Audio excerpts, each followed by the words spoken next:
All right, hello. This is my section of the resource guide for new administrators. This section was about hiring. It starts off with a quote from Michael Fullen. He's involved in educational leadership in a college somewhere in Toronto, if anyone's interested. He says that the front end task is to hire teachers who have at least 4 core qualities. One is high moral commitment relative to the learning of all students, regardless of background. Strong instructional practice, desire to work collaboratively, and commitment to continuous learning. Then the guide goes into hiring goals. The main goal is to improve student learning, and this can be addressed by developing and retaining talent and providing systems and culture that support growth and collaboration. The guide goes into is the Connecticut Leader Evaluation Rubric. Specifically Domain 2, which is talent management, which digs into recruitment, selection, and retention of effective educators needed to implement the school district's vision, mission, or goals. This slide was to familiarize you with the Connecticut Leader Evaluation and Support Rubric, but I imagine after all the presentations thus far, this isn't necessary. Here's where I was going to have my task or run my activity. I was going to give you cutouts of the descriptions of practice and have you work with a partner to sort where they go in the rubric. The purpose was to familiarize yourself with the rubric that is used to evaluate new administrators.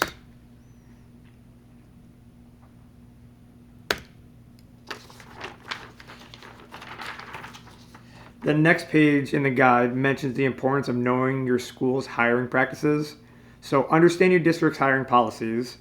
How does your district train hiring committees? How does your district recruit and retain teachers? Be familiar with local education preparation programs like TRP and ARC. Be familiar with teacher career fairs and minority teaching recruitment strategies, screening criteria and rubrics used for hiring. Ensure staff demographics reflect the student population. That's going to come back in another slide in a minute. Additionally, knowing your staff needs and analyze student achievement data to prioritize hiring. So for example, if scores in math have declined, target candidates with a strong math background.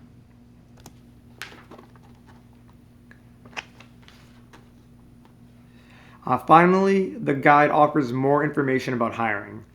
The resources link you to an article about the value of human capital. And the main point of this article was that education tends to lag behind hiring practices and methods of other occupations. Link 2 connects you to Connecticut's equity plan. In 2015, the Connecticut State Department of Education submitted its equity plan for educator access to the United States Department of Education. This submission was part of a federal requirement for all states to outline how they would ensure students from low-income families and students of color are not disproportionately taught by inexperienced, unqualified, or out-of-field educators. To break up my babbling, I'm going to give you a minute to read these 6 strategies.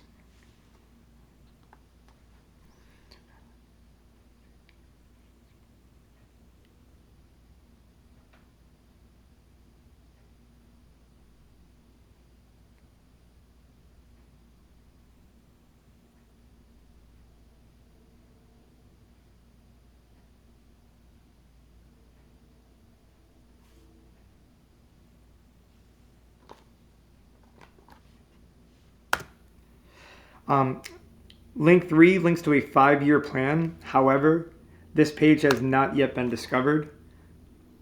Link 4 on the website appears to dive into Connecticut's 5-year plan. However, this page also has yet to be found. The 5th and final link was about the current state of teacher diversity in education.